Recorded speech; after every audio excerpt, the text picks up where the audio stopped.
this video, I'll be teaching you how to construct a deck and building your deck out of the cards you like the most. Well, get your Pokemon collection and let's begin. While building a deck, there are quite a lot of rules you'll need to follow.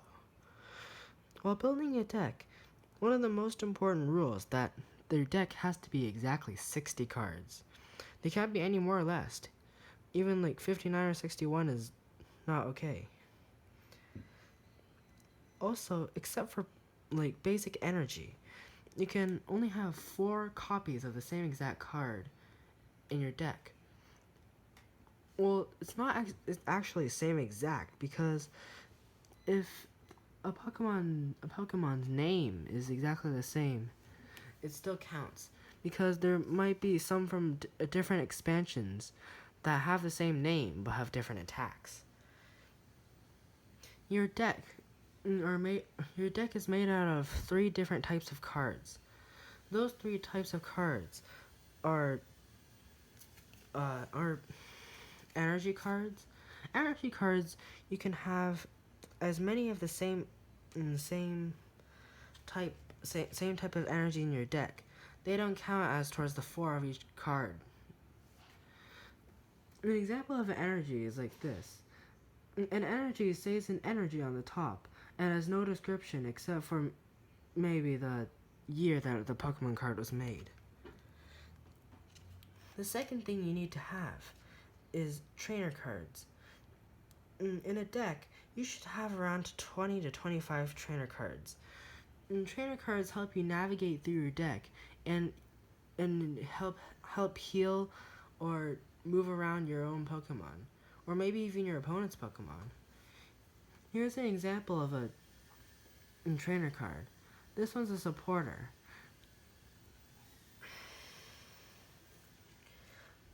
The last thing you need is, of course, Pokemon.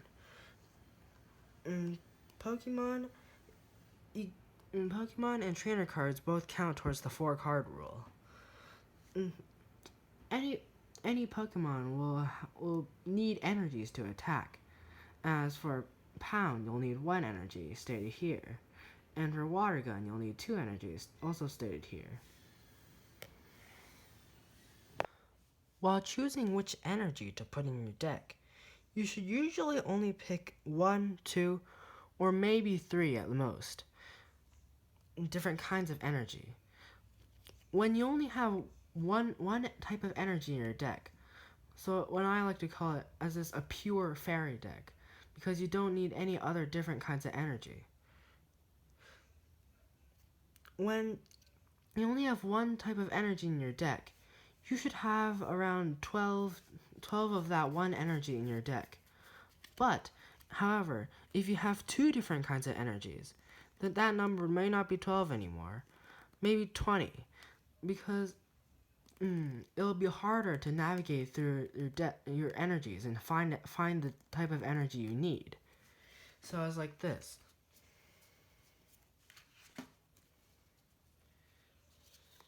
You take about 10 of each type of energy if you have about 2. For example, like this. You have 10 water energies and 10 fairy energies. That should be good for a water and fairy deck.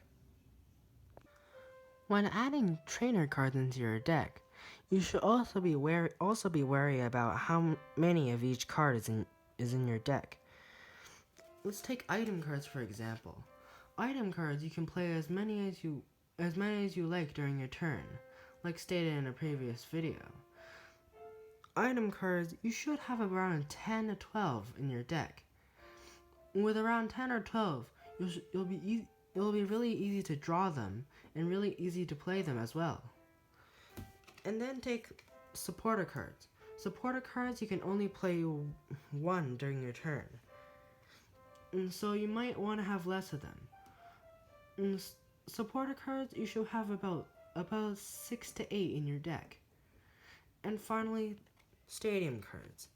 Stadium cards, you really shouldn't have much of them. Maybe 1 or maybe 2 or even maybe 1. Because stadium cards, when you play a stadium card, it stays in there for the rest of the game until either you or your opponent knocks it out with a different stadium card, or with the effect of a different trainer card or an attack of a Pokemon. So you should usually only have about 1 or 2 in your deck. After you add energy cards and trainer cards, the last thing you should do is add Pokemon. Pokemon should consist of the rest of your deck. Having Pokemon, you should have around 4 of each evolution Pokemon if you have evolution Pokemon in your deck, because here, if you want to evolve your Poplio into Brionne, you most likely would want to have 4 of them, so you can easily draw them. As likely, you should also have 4 Brionne, so it'll also be easy to draw those.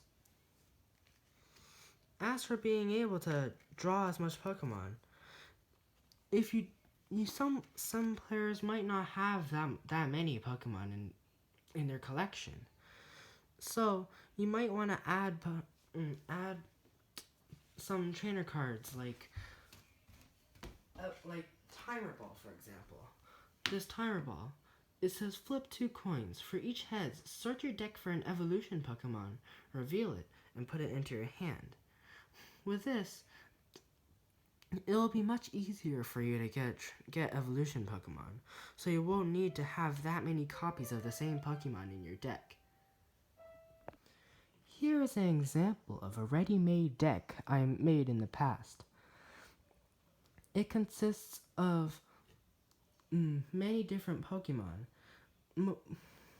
You should collect your most favorite Pokemon to put in your deck. As for supporters, stadium, and item cards as well. In this deck, I chose to have one single type of energy, and so it'll be easier to navigate through them. For trainer cards, I picked trainer cards that will allow you to retrieve Pokemon, and trainer cards that will allow you to manipulate energy, trainer cards that will let you move Pokemon around, and trainer cards that will allow you to heal Pokemon. Some trainer cards will be able to do this the same. For example, this Switch Raft. It switches your Pokemon and heals at the same time. But your active Pokemon must be a Water-type Pokemon in order to use this. But in this deck, every single one of my Pokemon are Water types, so I won't have to worry about that. And finally, I need to have trainer cards that will allow me to draw cards, and maybe some other accessories to keep the number going. Well, that's the end of this video. Hope you like it. Enjoy. Bye bye.